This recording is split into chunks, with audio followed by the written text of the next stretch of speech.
I'm Audra. We're at Salon Republic, West Hollywood, and today I'm going to show you how to do a melted balayage technique on my client, keeping it really natural and soft that'll flatter her face and skin tone. So as you can see, she has it all one color. She does have hair color in it, so I do have to consider that when I'm formulating, and the goal is to richen up her base and also pull through some very melted kind of blonde pieces that are going to go well with the base color, keeping everything really warm and natural and soft and just having some fun and giving more dimension to her hair. I'm using Wella Blondor with 30 volume. I chose 30 volume because her hair has color in it, so I need to make sure I have something strong enough to break through the color, but not too strong to cause too much damage to her hair. So just using that with my Fermar brush, some foils, clips, and I'm going to start in the back. Now where her hair is most narrow here at the nape, I'm going to take that in one section. About a ½ inch wide. Bring that down. Put your head down for me.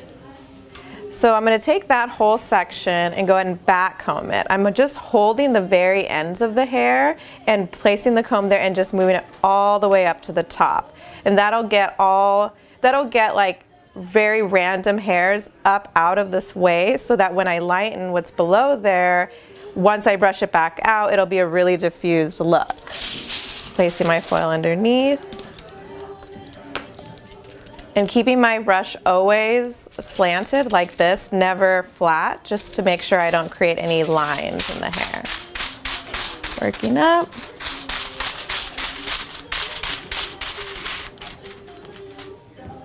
Looks like that. And then I go ahead and fold it like so. That way I don't create a crease when I fold the foil up. I like to do them in these long kind of sections. I would not recommend this if someone's hair is very curly or kinky because you could end up with a big tangled mess afterwards, but her hair is perfect for this technique.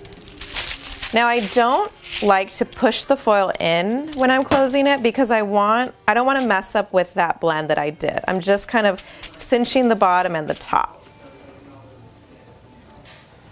Now here, her hair is too wide to take in one section, so I just split it down the middle and work on each side.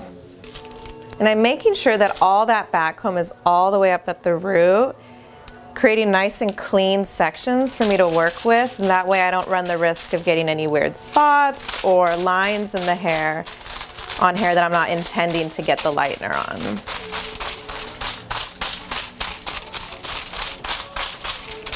I'm just feathering it up, doing either V's or W's or just coming to one point.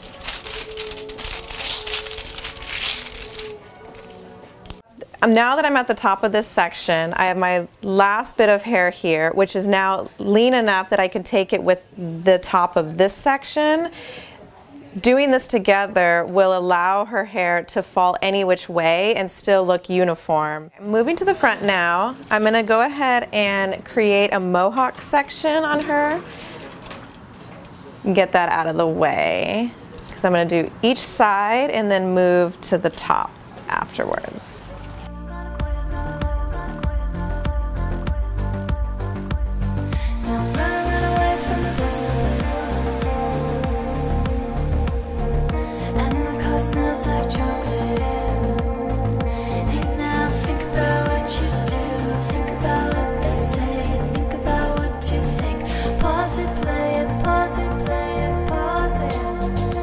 So my client is processed and I did apply heat on it to kind of speed up the last sections that I did. Throughout the processing time, I just opened up foils, checking each section until I saw it get where I needed. So I just opened it up and looked at it.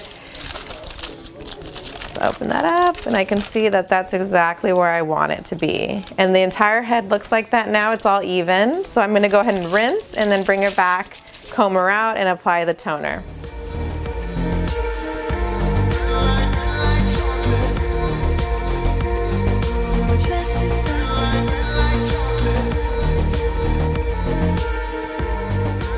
Okay, so my client is rinsed and shampooed. I did not condition her yet because I'm gonna apply her base color and toner.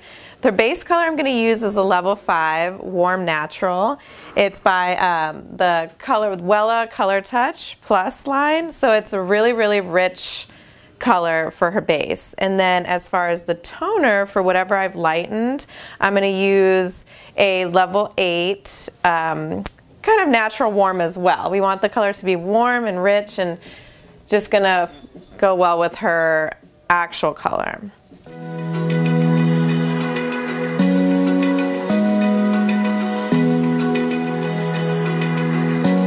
Okay, her base color is on. I applied it on all the roots, just about 1.5 to 2 inches down. It's not gonna mess with my blending much because, as you know, I teased everything up. So where the tease was is basically how far out I'm going with the base color. So with that on, now I'm just gonna work in my toner for whatever I've lightened. Starting at the bottom, I just apply it right where I left off with my base, down to all the way through the ends. Her base and toner is now on. I'm gonna let that sit for about 15 minutes and then we'll get it rinsed, conditioned, and then she'll be good to style. Open eye, feel the waves cut through me, hypnotized by the sounds I'm breathing in. I've blow dried her hair and I'm finishing it off with some waves. I'm working with a 1-inch barrel curling iron. All of my curls are away from the face, so on the left side I'm doing everything, you know, away from the face, and on the right away the opposite direction. And in the back I just kind of pick a middle point that I'm doing the different directions. And I just work around the head, grabbing pieces. Her hair is medium length to short, so I'm only wrapping it around like once or twice and then letting it go, keeping the ends straight. Only holding it in for a quick minute because I don't want it to be really curly, I just want it to be wavy. And then shaking it out to create a nice loose wave, and it shows off the color really well.